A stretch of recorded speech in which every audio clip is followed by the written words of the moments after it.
Hello everyone.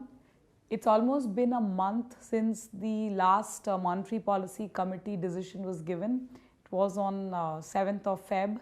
On that day, the bond markets perceived the monetary policy guidance to be less hawkish, which is why we saw the 10-year government security benchmark yield rally on that day by about 8 to 10 basis points.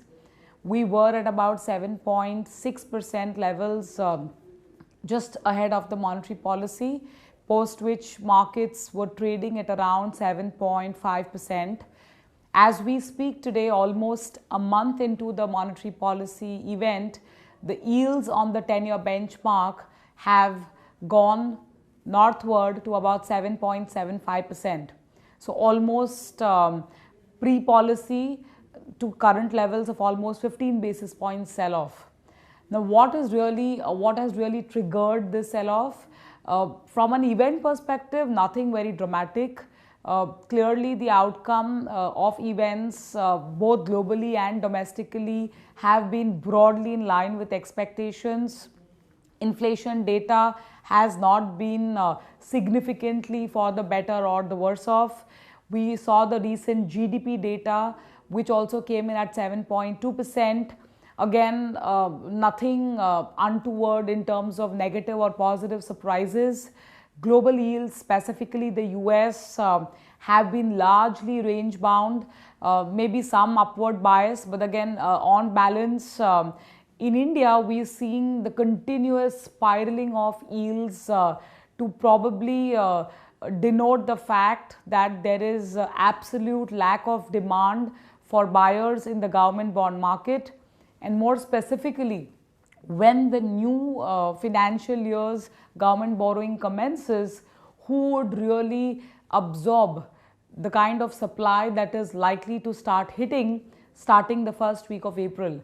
So I think that excessive, I would say, anxiety pangs are spilling over to the bond markets, which is why we are seeing the yields as they stand right now. Additionally, this being the classical year-end, month-end, quarter-end, all coming in together in the month of March, there has been a tightness on the liquidity front, which is why the RBI has also been conducting repo operations to inject some liquidity into the system. Going forward, we believe that the Reserve Bank will continue to use the liquidity tools to ensure that there is no deficit liquidity in the system, because that could be an additional factor which could choke bond yields not only at the longer end but more specifically at the shorter end of the yield curve. Going forward, we also believe that unless there are any strong demand levers visible for the bond markets, the yields could continue to remain at elevated levels. Ideally, yields at 7.75 levels should actually stoke some element of buying. So the value buyers should ideally step in. But unfortunately, the foreign bond limits or the foreigner limits for India debt is full, which is why they are on auction mode. So we are at the mercy of auctions for incremental foreign demand. And secondly, the public sector banks are clearly conspicuous by their absence. Left to the mutual fund and the insurance sector alone, it is very difficult to expect to clear the government bond auctions starting April on a week-on-week basis. So I think to put the big picture into a nutshell, expect the domestic bond yields to remain elevated.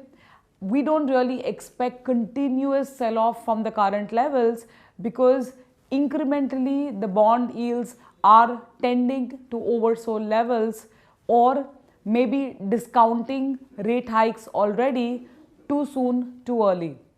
The shorter end of the yield curve also remains elevated levels.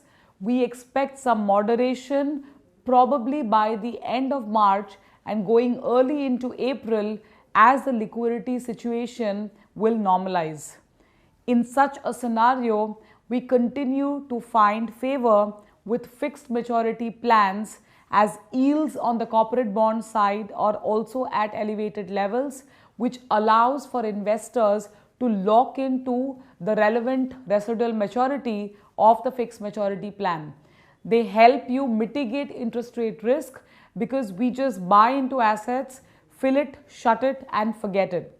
For those investors for whom liquidity is also of paramount importance, we would recommend corporate bond based strategies, credit accrual funds to again put on money at the current elevated levels and ride it on for the next 3 years, given the fact that these strategies usually are maintaining low duration on the portfolio front.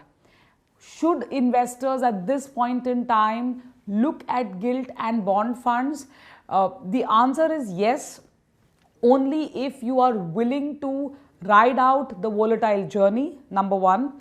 Number two, are not excessively worried about the immediate near-term reaction to bond yields, number two.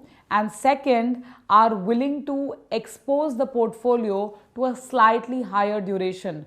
So risk reward, if we were to assess on all these parameters, core allocations should still be towards short-term and accrual-based strategies, and maybe some fringe allocations, or as we say, tactical allocations at maybe when yields rise or sell off further could be considered into duration strategies like gilt and bond fund, but very selectively. To conclude, we expect bond yields to remain a little bit on the sensitive side, on the little bit on the higher side through the remainder of the month of March, and only demand levers or guidance towards that could lead to some easing in the months going forward. Thank you. Mutual fund investments are subject to market risks. Read all scheme-related documents carefully.